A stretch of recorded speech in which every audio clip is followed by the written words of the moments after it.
Part 3. Part 3 is painful for me. The memory.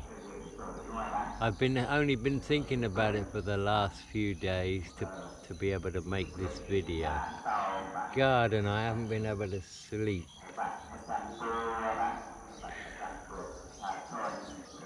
You'll know in a minute why.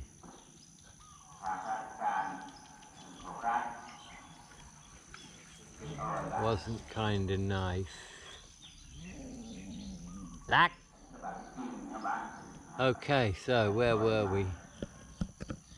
I'm on Samui with Mon. We're at a place called Bopu. We're staying at a resort. I kinda get on very well with the Thai owner. We're out of money. I think I owe him about 5,000 baht. It's low season. So I start weighing up my options. What can I do? So I decide to write a long letter to my mother. At that time I had a love-hate relationship with my mother. I had a chip on my shoulder for many years about her because I blamed her for the divorce, which ended up me leaving home at 16 and all that. So I wasn't too keen on that. Anyway, I wrote her a long letter. And I told her that Mon is the girl for me and I want to get her back to England and we want to start a family there and live there.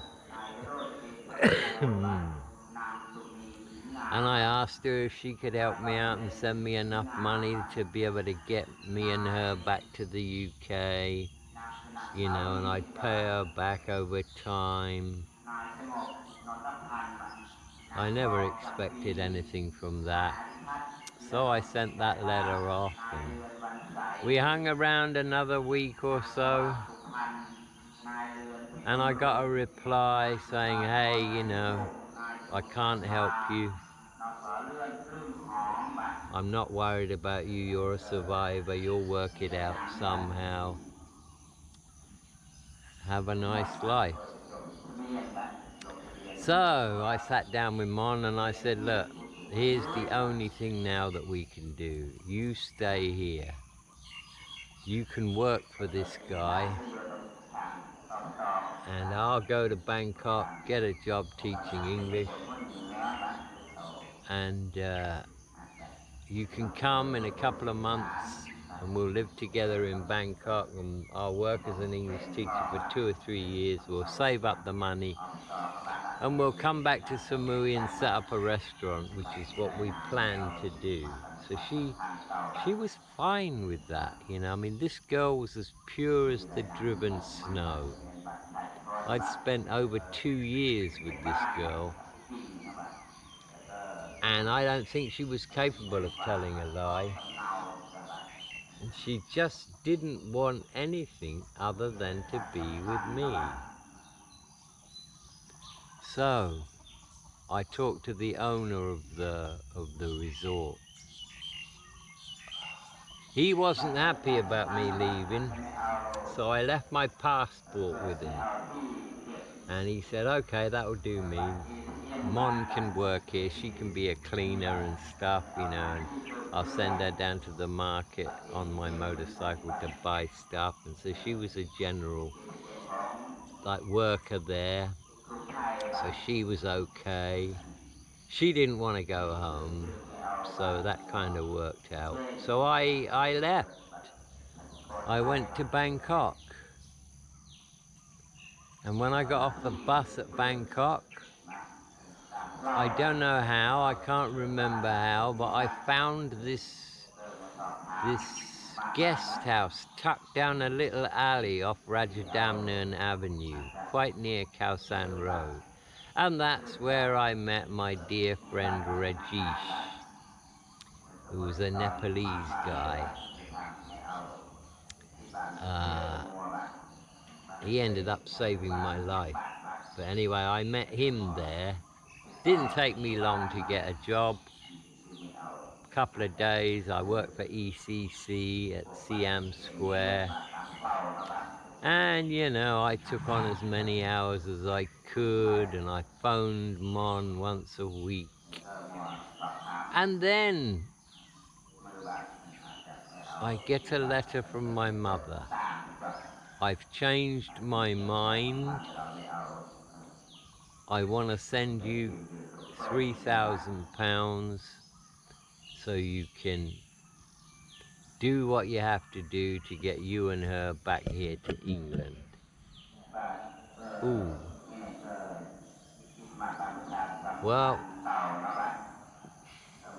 that was a surprise, I can tell you.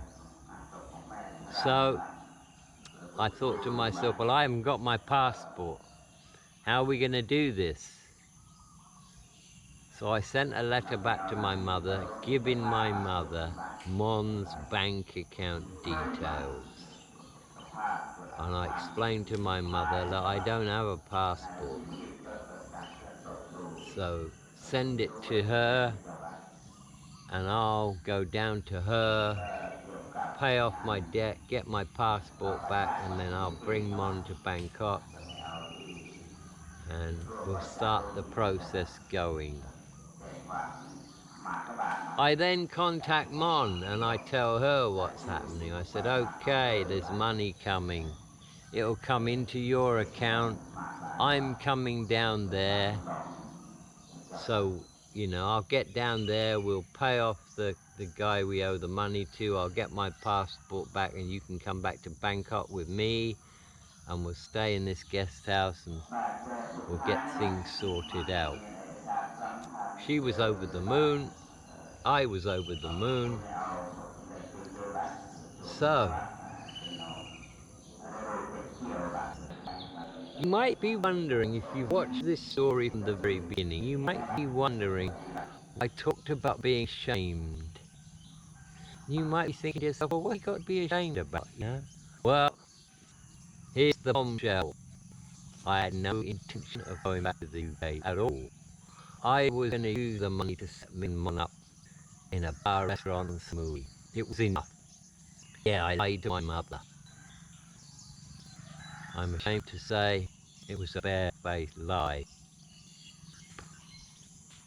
Karma works very quickly too, as you'll find out shortly. Better stop this now, because my dog's getting a bit worried. So I get myself a week off from work. They weren't too happy about that, but that's by the wayside. Jump on an air-conditioned coach, and off I go to Samui. I arrive about 8 o'clock in the evening, I suppose. I get to Boput, she's there. Oh, wonderful reunion.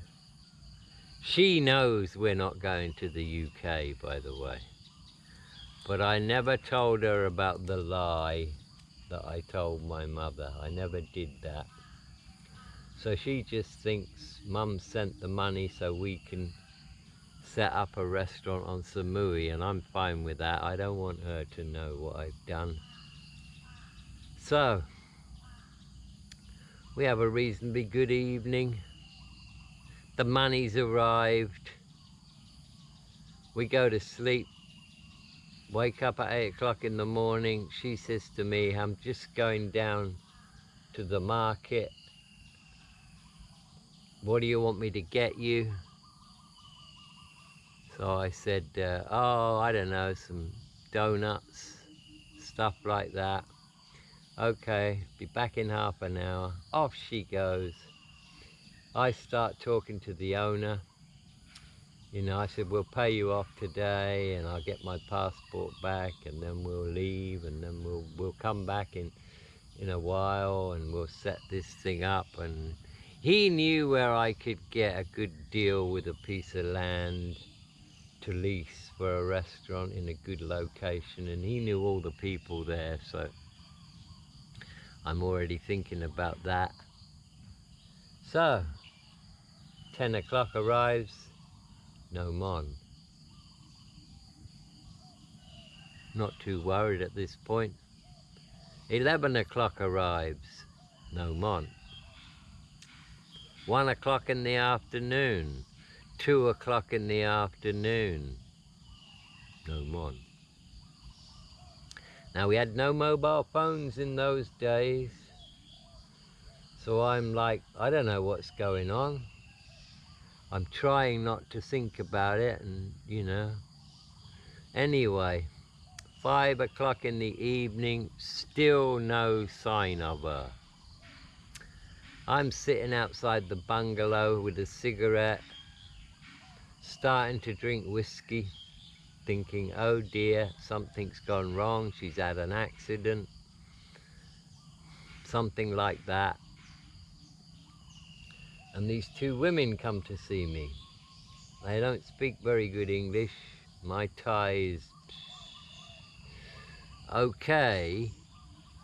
And they tell me that while I've been away, Mon's been hanging around with a Thai guy, a fisherman. So that's a bit of a surprise to me. Oh dear. Yep. So I listen to what they've got to say, and you know, maybe they're just friends. One of the girls says, no, I think they're just more than friends. So I then go and talk to the owner, and he reluctantly tells me that he saw this Thai guy leaving our bungalow early one morning. So the guy had been there all night. So I thought, oh my God, she's been with another guy. Boy, I couldn't accept it. I refused to believe it. I got real drunk, still don't know what to do. The following morning, a telegram arrives, and it's from her. And it said something along the lines of, I'm a bit sick, I'm in a hospital, don't worry, I'm fine, I'll be back in a couple of days. Well, that pleased me somewhat, and I thought, well, okay, all this is bullshit about the girl, you know, about the guy, you know, it's all bullshit, and she's fine, and everything like that.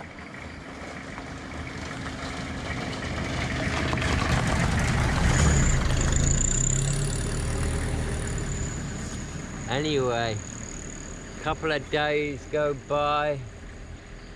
The guy won't give me my passport, even though he feels terribly sorry for me. So I decide to go to Mon's village. It's not too far away. I got enough money to get there. So I arrive at Mon's village, and Mon's mother is gutted, and she shows me a telegram that she got saying practically the same thing. I'm okay, I'm in hospital for a couple of days, and then I'll be back, and everything's all right, don't worry about me. And she said the telegram that you got and the one that I got came from a place called Sichon, which is on the coast not far from Surat Thani. So me and Mon's mother decide to go to Sichon. That's what we do. I've got pictures of her, so has Mon's mother, and we arrive in Sichon at 9 o'clock in the morning. Mon's mother walks into a beauty parlor, shows the girl the picture, and she says, yeah, she was in here yesterday getting her hair done. Got gold rings and gold necklaces. Holy fuck. Mother's told me, and I'm like, right, they're here. She's here. Mother is fucking fuming. I go a bit further down the street, and there's a little restaurant right by the beach there. So I sit down there. I think I ordered a beer. Brings me the beer, and I show her the picture. I said, have you seen this girl? And she looks at me, and she points to the table next to mine where there's an empty dish. And she said, she was just sat there 10 minutes ago. She just finished her food and left just before you arrived. Holy fuck. I got up, I ran this way, I ran that way, looking everywhere. Missed her by fucking minutes. I then meet up with Mother.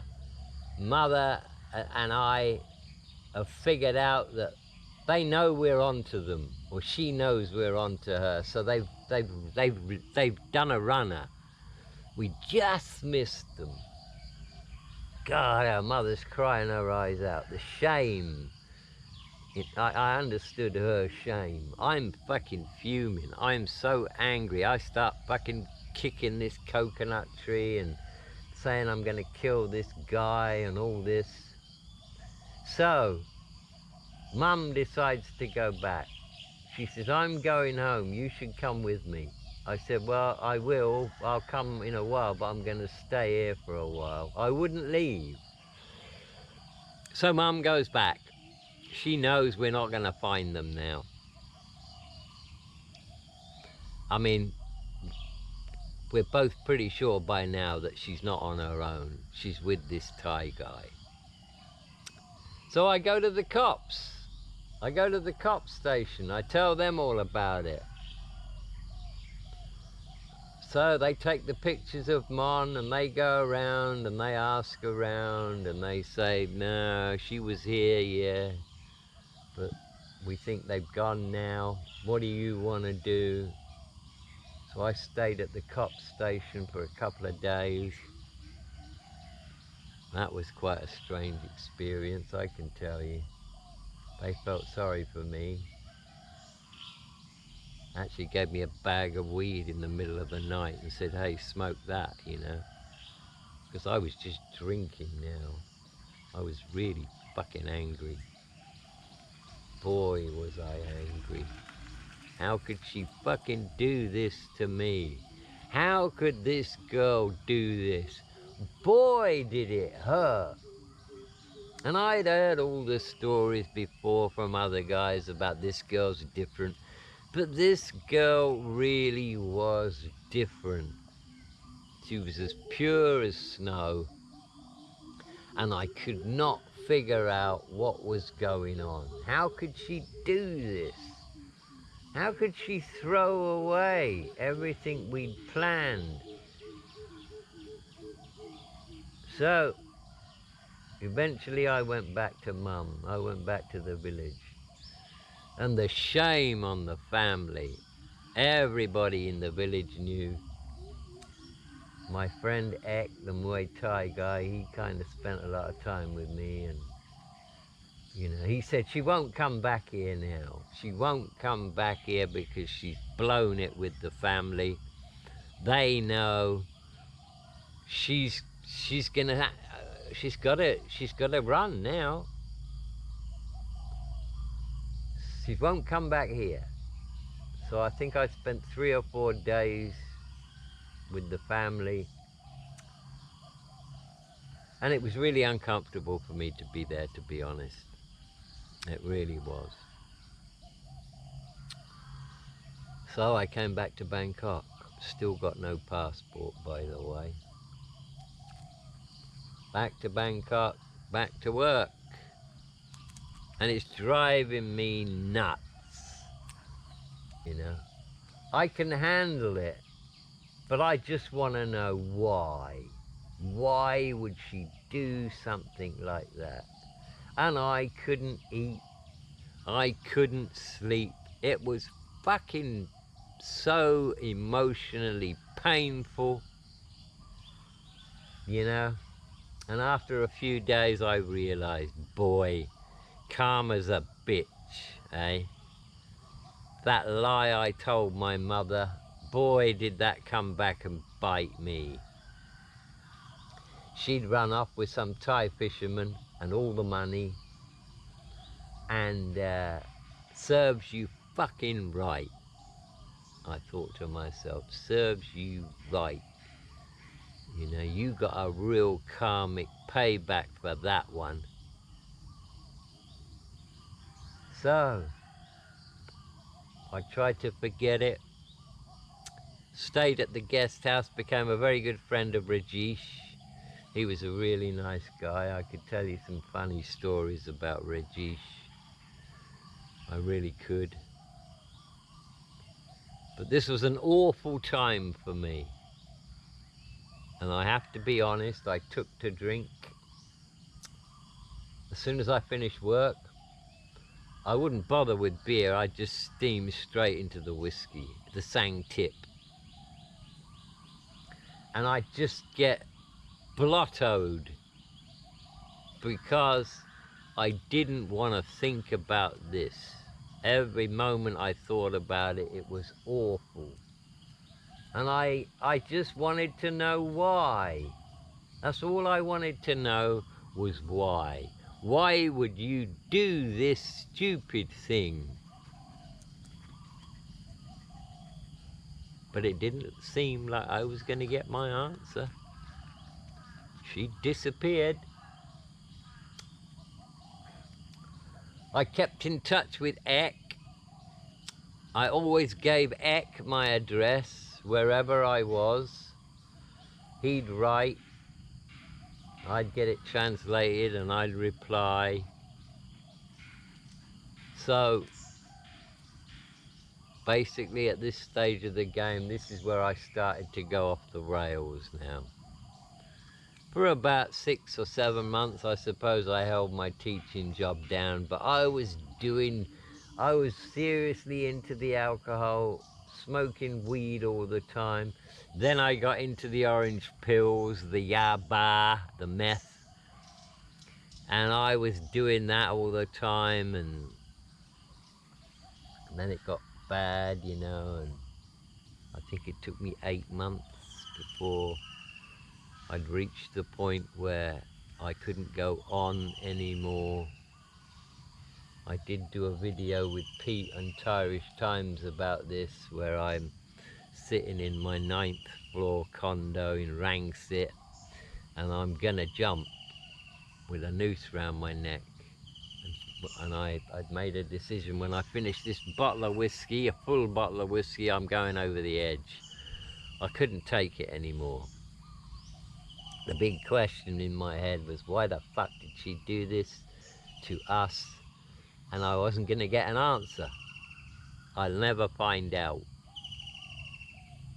And when there was about that much left in the bottle, who should knock on my door but Rajesh? And he saved my life that day. Long story short, he sent me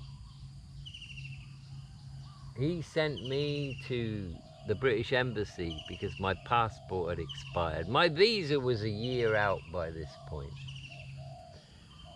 And he sent me to Bangkok, to the British Embassy, to get my passport renewed. He convinced me that ending my life wasn't the way to go, but I really did want to end my life, you know. I really did. Difficult times. This was the worst time of my life, because no matter what I did, I couldn't get it out of my head. Why the fuck did she go and do such a stupid thing right when we got everything sorted out? We were gonna have a great life. I'm out at my mother-in-law's rice fields. I've been sent out here to see if it's ready to be harvested. I'm not sure if it is. Continuing the story. Right. Yes, my good friend Rajesh, unbeknown to me, had been to the British Embassy. Yes, he had. And he told them that I needed to be got out of there, because I was suicidal. And yeah. So he said to me, look, go to the British Embassy, get another passport. I just about had enough money to do that. So I went to the embassy, and much to my surprise, they showed me into this room. And there's this, I sat in this room, and this guy comes in, sits down opposite me at a table, and says, he starts asking me questions about my visa and stuff like that. And I said, well, it's well over a year, it's probably 18 months. Oh, that's no good, he said, you'll end up in jail. So I said, well, you're on my side, aren't you, surely?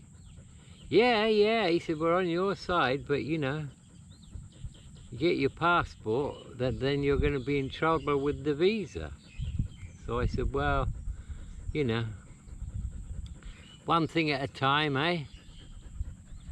So he then looked at me and he said, what if, he said, what if we had the money right now to pay your overstay and buy you a ticket back to the UK? What would you say to that?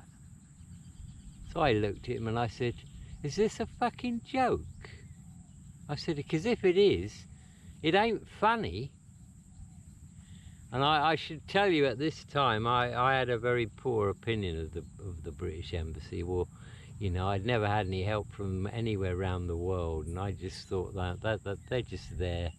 They're not there for us, you know. I think there was a day many years ago when they'd repatriate you if you had problems. But I knew those days were long gone. So he then turns around to me and says, well, actually, we have £1,100 sterling that was sent to here by your father to get you back. Boy, that was a big shock to me when he said that.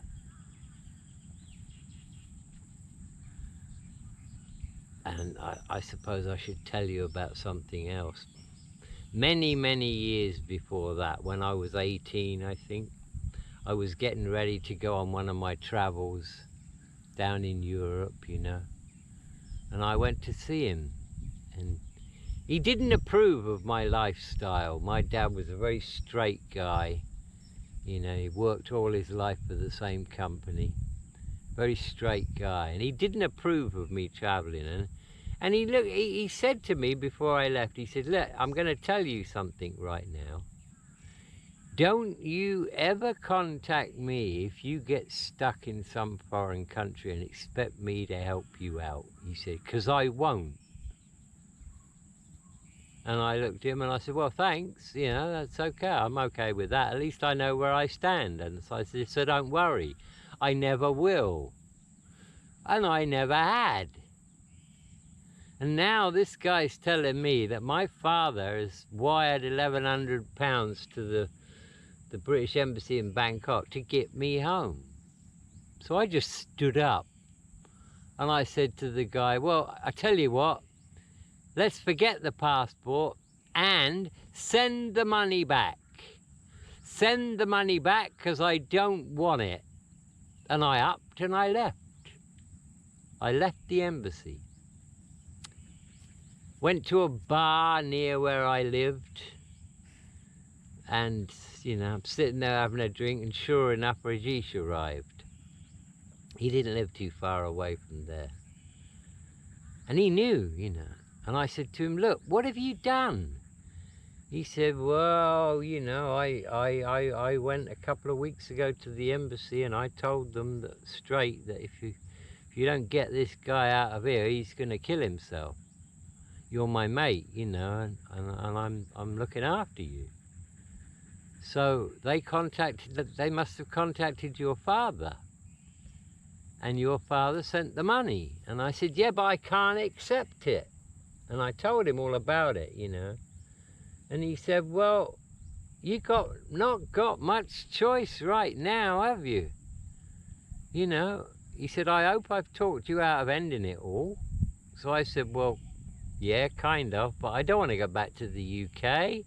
It's a dump. I hate it. And he said, well, just go back, get your head together, go back, do some work, and get some money together and come back again. He says, you're still a young guy, you know. It's not the end of the world. And, you know, fair play to him. He kind of convinced me. He said, go back to the embassy tomorrow. So I did. I went back to the embassy. Got to see the same guy. So I said to him, okay, look, here's the deal. I already knew that the most it was going to cost my overstay was 20,000 baht. But the embassy guy says to me, no, actually your overstay fine is going to be about 2,000 baht because you're going to go to court and we're going to go with you. And we're going to tell them the story about this girl ripping you off and all that stuff, and you'll just get a 2,000 baht fine. And then you'll get escorted to the airport. We'll make sure you've got your ticket when you go to court. You won't have to spend any time in the IDC or anything like that. So I said to him, well, okay. I said, here's the deal. You can take it or leave it, but I'm not open to negotiation on this. You work out how much the flight's going to cost and the fine. You give me the rest of the money, because I want to go and buy a load of stuff that I know I can sell in the UK, and the money I make from that I'll pay my father back, because if I can't pay my father back, there's no way I'm going to go back. Whoa, he said, I've been given strict instructions by your father not to give you any money because he doesn't think you'll come back. And if I was to give you that money and you did a runner, I'll lose my job. So I said to him, well, look, I'll give you my word.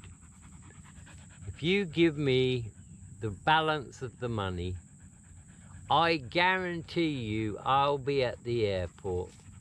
I'll be at the embassy on the day of my court hearing to go with you, get all that done, and then I'll get escorted to the airport. I said, I'll give you my word. So he sat and thought about it for a while. And he said, I can give you £500, but you have to keep your word. So I said, I'll keep my word. So he gave me, I left the embassy with £500 in pound notes, in 20-pound notes. And I went straight to change it into baht. I bought, what did I buy? I bought 20 pairs of Rolex watches, men and women's Rolex watches. I bought about 4 dozen football shirts and a load of Thai boxing shorts. I spent nearly all of it. And these were good copy watches, Rolex copy watches, and this is like November. So I get to the embassy, I got packed all my gear and everything. I get to the embassy on this morning at 9 o'clock. Then I get in a car with this guy and another guy, and we go off to the immigration court. And, you know, we're in there a while, and then he says, you won't have to say anything. So I didn't say a word, and they just said, you know, what's going on and everything else. And we got a ticket for him home, and, you know, he's had bad luck, and this girl ripped him off for all his money and all this stuff. And so they fined me 2,100 baht. They fined me 2,100 baht. They put a stamp in my passport to say I'd paid my overstay. And there was no ban in those days. So I'm now in an immigration van with the same guy from the embassy. He's a nice guy. I can't remember his name, but he really was a nice guy. And he went out on a limb to do that for me. He did. So the two immigration guys, they won't leave me until I've actually boarded the plane. So I said goodbye to the embassy guy. He was very relieved, wished me good luck, and I said, are you going to get in trouble over this? He said, well, you know, not if you go and pay your father back, I won't. But if you don't pay your father back, yeah, I could well get in trouble. So I said, I'm going to pay him back, don't worry. So, get on the plane. I get on the plane.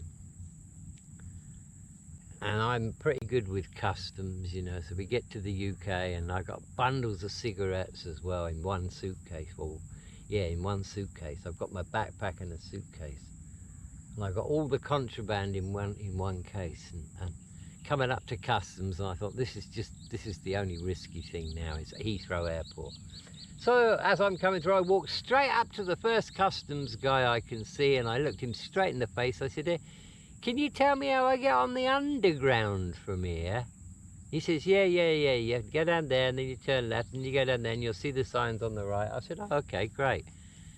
Do I have to do anything? He said, no, yeah, through you go. And that was it. I was in. And my sister and her husband has very kindly offered to put me up, at least for 2 or 3 months when I went back. And they had a nice house, so they were there at the airport to get me. And her husband's a right Jack the lad, and they lived in Northampton. So when he saw what I'd brought back, he said, oh boy, look at those watches. He says, I'll sell them all. He says, I'll sell everything you've got in a week. And he did. I think we sold the watches for something like 65 quid a pair. Just coming up to Christmas, you know, men's and women's matching Rolexes. They were lovely. Decent quality ones. I think I paid 600 baht, 700 baht for the pair. So anyway, I ended up with just short of 1,100 pounds. So I borrowed a couple of £100 off my sister, and I took the train and I went to see my father. And he was very surprised when he opened his front door and I'm stood there. And his wife, my stepmother, I guess, he'd been with her ever since I was 17, and she didn't like me at all. Oh, he's here then. Well, you can't stay here. I said, no, I don't want to stay here. And she really did hate me, this woman. So anyway, we get in there, and we're sitting there, and we're having coffee and stuff in the lounge. And she looked at me and she said, well, I hope you've learnt your lesson. And that's £1,100 down the drain as far as I'm concerned. And my dad just sat there, looking at the ceiling. And he hated it. And I looked at him and I said, Dad, I've never forgot what you told me. When I went travelling, you told me never to ask you for any money. And I never did. But I must thank you, because when the chips were down and I needed it, you were there for me. And he looked at me and he said, well, son, of course, I'm going to be there for you. I wasn't going to leave you out there, especially with what they were talking about, the way you were. So I reached into my pocket and I brought out this envelope and I actually gave it to her. You should have seen her face when she opened it. I said, it's all there, £1,100.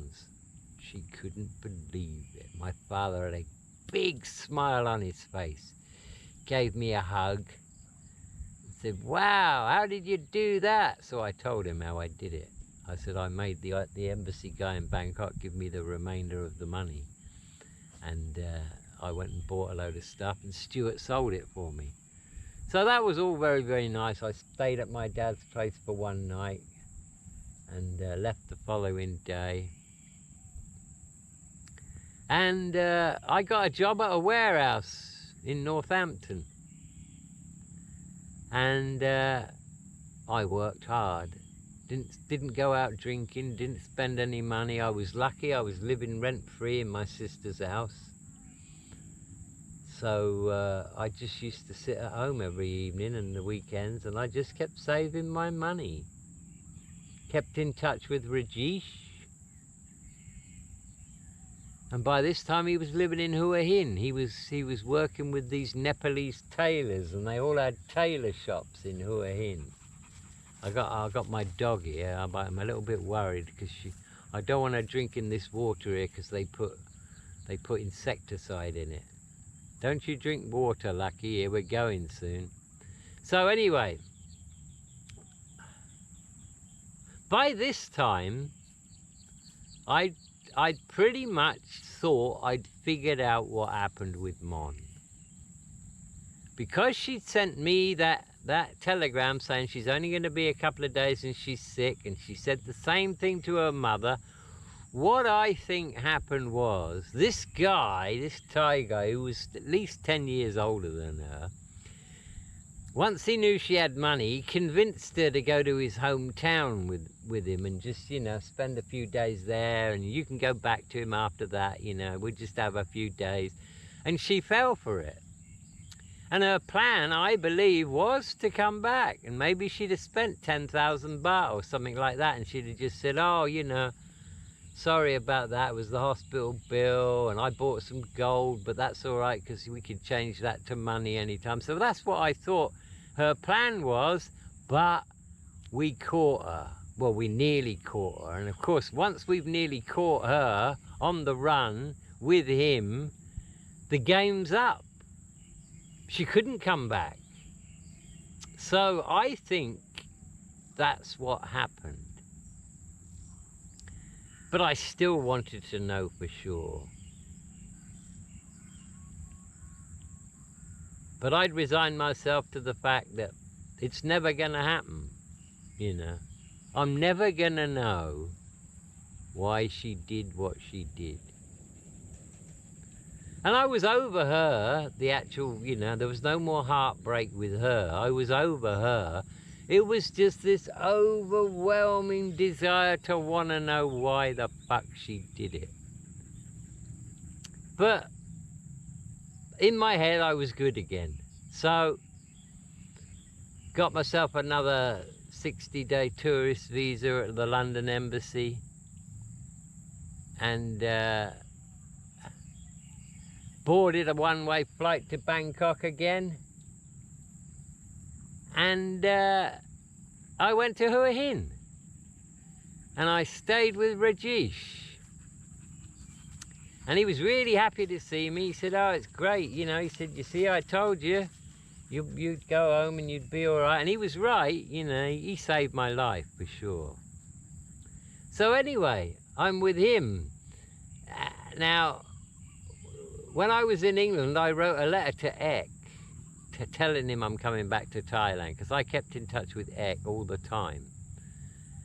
And I gave him Rajesh's address in Hua Hin, and I said, you know, I'll be there in the next couple of weeks, and that's where I'll be. And if I ever leave there, I'll leave you. Don't drink that water, ma. Like, ma. Leo. Sorry about that. So, I'm in Hua Hin. I'm having a good time. I'm teaching people who work in hotels. I'm teaching them English for 300 baht an hour. You know, I'm not making a lot of money, but Hua Hin was great. I was making lots of friends there. And suddenly, I get a letter from Ek. No big surprise, really. He wrote quite often. And I go to this girl to translate it, and she says, Mon's back. Mon's back in the village. Holy fuck. Mon's back in the village. He said she's got a kid who's about 18 months old, and she's with a Thai guy who's older than her. But they arrived back here about 10 days ago. Holy fuck. What a shock that was. I mean, it really was a shock. And I'm like, wow. Now, as luck would have it, one of my friends happened to know a cop in Hua Hin who was in a very high position. And his best friend, they graduated police academy together, was the top cop in Nakhon Si Thammarat. Would you believe that? So I go and see this guy and I tell him all about the story and everything. And he says to me, okay, I'll write you a letter, and when you get to Nakhon Si Thammarat, go to the police station, ask for this guy, and give him this letter. He's the top dog there, and he's my best mate. So he will sort whatever you want out. And I thought, wow, not only am I going to go down there, because I figured it would be dangerous for me to go down there. Not only am I going down there, but I've got an intro into the head of the police down there. So I guess at this point, let's call it a day for part 3. But yes, justice is coming. Part 4 is wild in the same way part 3 is, but a little wilder actually. So anyway, thanks for watching, and I better go now before my dog drinks any more of this polluted water and ends up sick.